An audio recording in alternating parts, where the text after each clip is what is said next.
Maraming salamat po sa Diyos. May mga kasama ako dito. Ngayon ng medyo natin. Si Ipek, Senator Bongo, Senator Bato,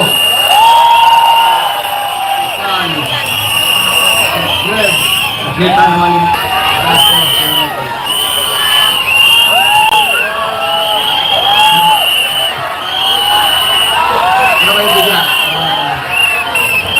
Para naman masayahan kayo at masayan siya. At may maikwento lang niyang, may kwento niya sa pamilya niya, pag-uwi niya. 10 to 15 minutes. Senator Bato.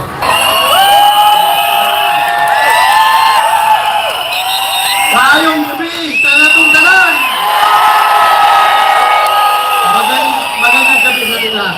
Alam nyo, andito kami ngayon, Senator Bongo, at yung ating mga kasamahan lahat andito, dahil gusto namin ipakita kay Pastor Tibuloy na ang pagiging kaibigan ay hindi lamang kaibigan sa magandang panahon. Kaibigan tayo kahit na masama ang panahon.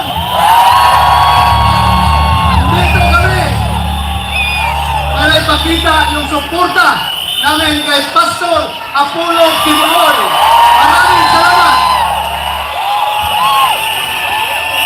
Magandang gabi sa inyo lahat. Assalamualaikum sa mga Bisaya. Sino mga taga Mindanao dito? Sino mga taga Visayas? Sino mga Ilonggo? Parente ko mga Ilonggo. Bongo Ilonggo. Unang-una, nandito po kami ni Senator Bato de la Rosa. Dahil kami po ay naniniwala. Sabi nga niya kanina, dahil po sa pagiging kaibigan niya kay Mayor Rodrigo Duterte, ay ganun na po ang ginagawa sa kanya. Narito kami ni Bato na sumusuporta sa ating mahal na Pangulong Rodrigo Duterte. Mahal niyo si Pangulong Duterte? Pag mahal niyo si Pangulong Duterte, mahal natin ang ating kapwa Pilipino. At gaya ng sinasabi ko noon sa inyo, ang serbisyo po sa tao, serbisyo po yan sa ating Panginoon. Mahal namin kayo ni Pangulong Duterte at sama-sama po tayo rito. Patuloy kaming magmamahal sa aming kapwa Pilipino. Maraming salamat sa inyong pagmamahal. Salamat po.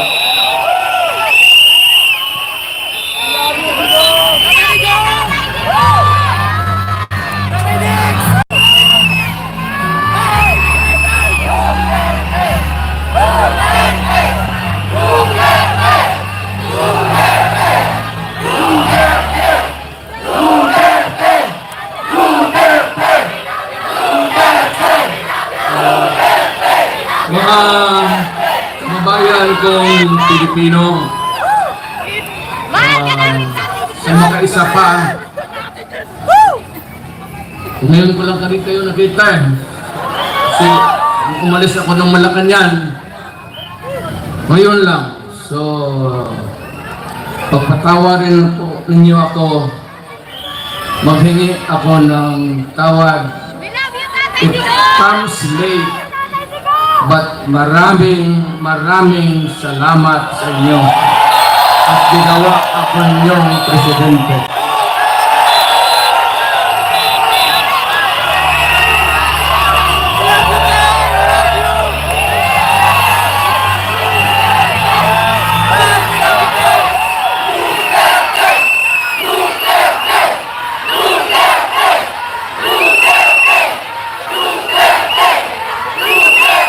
Ang pinuntahan ko dito, nandoon naman ako sa Davao.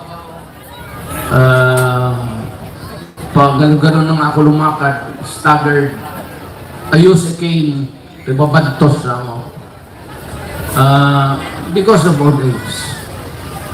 I used to be, pupunta ako dito ng Davao, dito na ako nag-aral, at matatag at matigas ang katawan. Hindi ko naman akalain na abutin ako ng Panginoong Diyos. Pagkatapos, uwi, makatrabaho, at maging isang mayor doon for 23 years. Naging congressman, vice mayor ako ng anak ko. Tapos, after about almost 30 years, bumalik ako ng Maynila, hindi na estudyante, presidente na ako.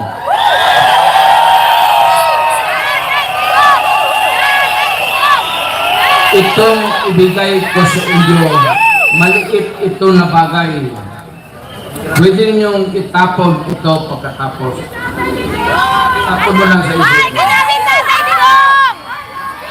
Pero pagdating ng panahon, nakikiusap ako sa inyo, nakaluhod, na huwag ninyong kalimutan, ito ay legal.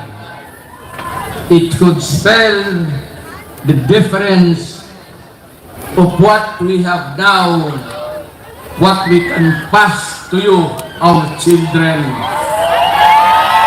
At adong maibigay mo sa iyong mga apo at mga anak ng mga apo. Alam mo, may mga tao talagang ayaw ko sanang lumipas na eh. Lumipas na.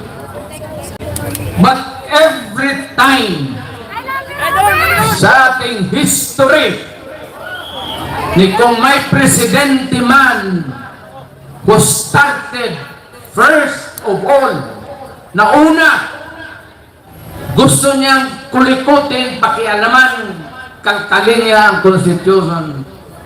Unfortunately, Ferdinand Marcos Sr.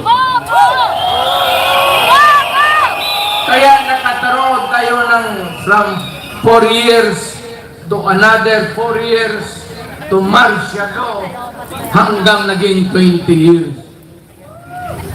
He could have done it in 10 years. But because they wanted themselves in power, may mga tao dito kayo. Amin na kayo. Para di ka mahirap. Lubay kay binanganak kayo si Marcos. Namatay na lang kayo dyan sa nilibing kayo. Si Marcos pa rin ang presidente ninyo. Yan ang Ganang tagapag-kingdom citizen. you know, kayo sa likod. Yung mga lumad. Saan tayo magkakaintindihan dyan? Kayo mga Ilocano. Kami ang mga Bisaya. Mga Waray. Mga Moro. Noong unang panahon, nakakaintindihan ba kayo? Noong una, inalipin tayo ng mga Espanyol. Wala tayong pulbura. Ang sekreto niyan, pulbura pati kanyon.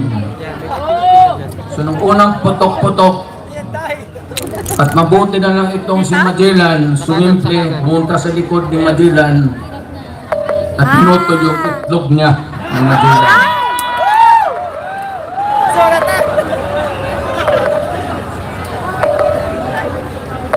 Kaya nung naging presidente ako, totoo yan, kayo. Lalak ba tayo Pilipino? Tingin-tingin ako dyan sa mga stamps. Jose Rizal, Bonifacio, Apolinario Mabini,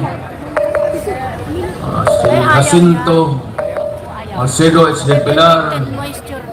Okay yan sila.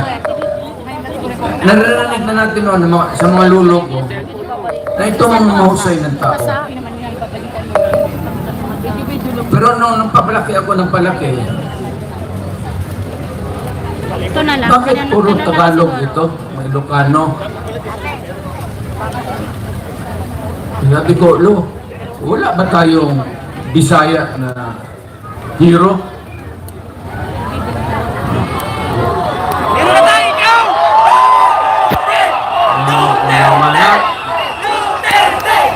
Tulungan lang tayo ng mga Tagalog kasi sa Bisaya lang tayo. Ito lang gusto niya. Kumpul. Charge ko sa charge. Kaya, nung na-presidente ako, tinawag ko ito mga historical commission natin.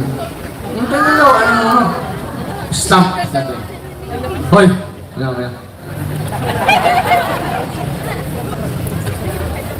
Kami bang mga Bisaya? Sino ang hero namin? Pasko! Daguhoy sa Cebu.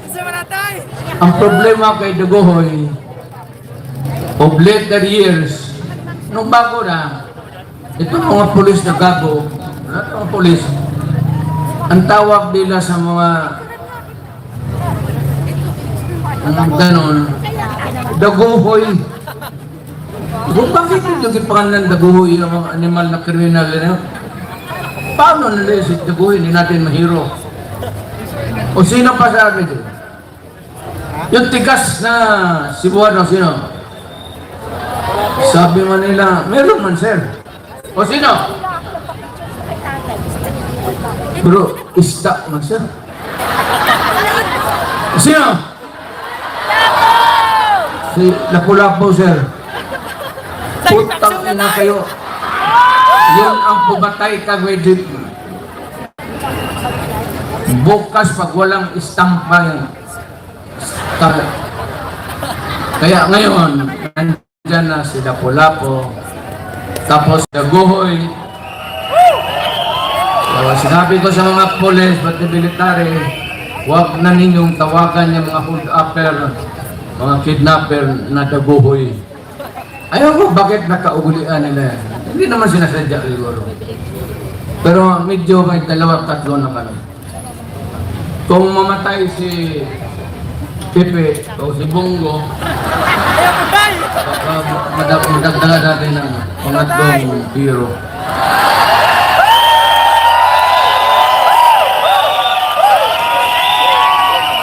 Ito lang, hindi ko na lang habain na.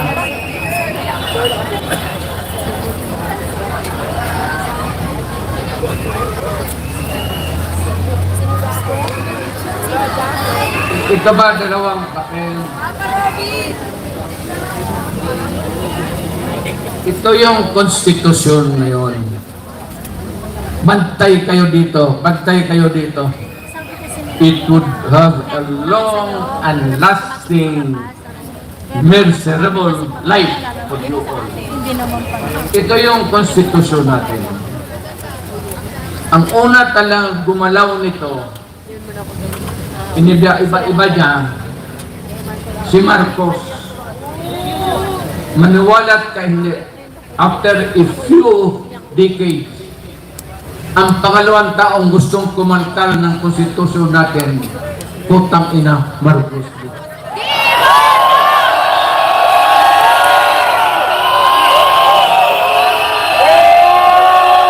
Ano ang dahilan? gusto lang nilang ito. Hindi man itong mga putang ina. Naging congressman rin ako. Sabi nila, ito lang mga provision, edukasyon, papasukin natin yung mga Princeton, kung ano maganda. Okay naman tayo. Yung UP natin hindi naman natatalo. Education, advertisement. Para sa akin, hindi na kailangan. Walang utang ina, walang pinta. Yan ang excuse ni Marcos noon. Pati ang excuse ni Marcos noon. Marcos. Pareho yan. Except dito, sa isang linya lang. Yan lang ang target nila. Ito, excuse lang ito para mabuksan lang ang konstitusyon. Hindi mo sabihin na ito lang ang galawin namin. Pag nagalaw yung konstitusyon, putang ina, walang makakapara. Lahat na everything ko. Ang gusto nilang pakialaman, ito, yung termino ng tatay niya, naghinarastog niya, at itong konstitusyon ngayon, ni Martin Romualdez, asawa ni Lisa, pati si Bongbong. Ano ang gusto nila? Pahabaan ang konstitusyon. Kasi noon nga, nilang pastagan ni Marcos, napaalis siya sa Pilipinas, sinauli yung original. Pero, ginawang original, pero ang ginawa, one term lang ang president. 6 years, walang re-election. Kagaya sabi. Yung konstitusyon na inabot, under which Marcos was elected, ganon rin. One term, 6 years. Ito, excuses na lang ito. Kagaya nito ni Marcos rin sa tatay niya. Ang puntarya talaga nila, ito.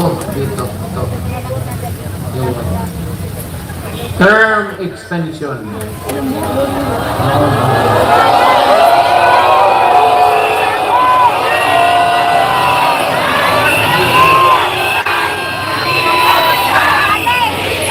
Yang constitution kung saan na siya nahialan, one term, 6 years. Ngayon, gusto nilang Cha-Cha, People's Initiative. Ang balita ko, may pangatlo na yan, Constituent Assembly by Congress. Mukhang inumpasahan na nila kahapon. Mas madali yun at walang so, kung may galawin man ang konstitusyon, isa lang. Pahabain lang talaga ni Marcos kung anong ginawa ng tatay niya. Gagawin. Ako, na-elected ako under this constitution. It says that I served 6 years. Then after that, ay po ako. Umalis ako. Sabi nila bagong konstitusyon. Itutunaw na nila ang lalabas niyan, ang presidente maging prime minister. At ang mga yung mga congressman ngayon, assemblyman na, wala ng Senate, wala ng House of Representatives. Nada na tayo. Kung sakali man, itapod lang ninyo ang oras kung sa anong oras kayo mag-umpisa dito. Pagka ganun, meron ako ipagbilin sa inyo. Hindi pa naman talaga at saka ako naging presidente. Awang-awa ako sa military. Mababait yan sila. Awang-awak ako sa mga polis. Eh, yung mga polis, maraming gago dyan. Yung iba, pwede ninyong patayin. Pero sila sa trabaho nila, medyo talagang matino yan sila. I would like to caution you that hindi pa tayo umabot ng critical na magpunta sa Malacanang. Iwasan yung pakiusap ko lang sa inyo. Let us make this rally peaceful in the meantime. So tayo naman tayo ginagawa. Wala namang maging ano sa atin ng police. Wala. Hindi naman tayo in-history. Kaya mag-demonstration na tayo. Dito lang muna tayo. Let us not go into the seat of the governing power. Kasi doon may mga national treasures tayo. Kagaya nung una nangyari kay Marcos, ang pasok, ang Malacanang, marami ang nasira. Hindi man kanila yun sa Malacanang. Ating doon sa Pilipinas. Ano ba sa Tagalog? Bandit mo. Yung lahat ng sa Malacanang, persa lang ang jockey nila, pati pante.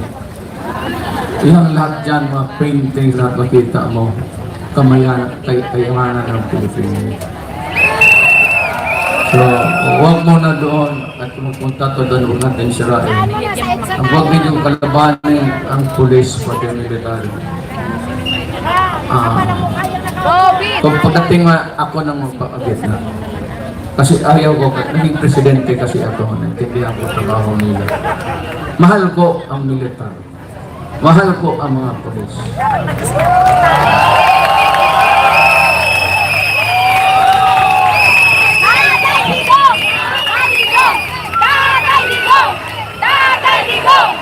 May nakikita kasi ako nung pulis, ako nung presidente pa ako na assign sa akin. Nawala nga nung... Pero the one thing that I can contribute really is let us avoid bloody. Hindi pa. Dadating yan.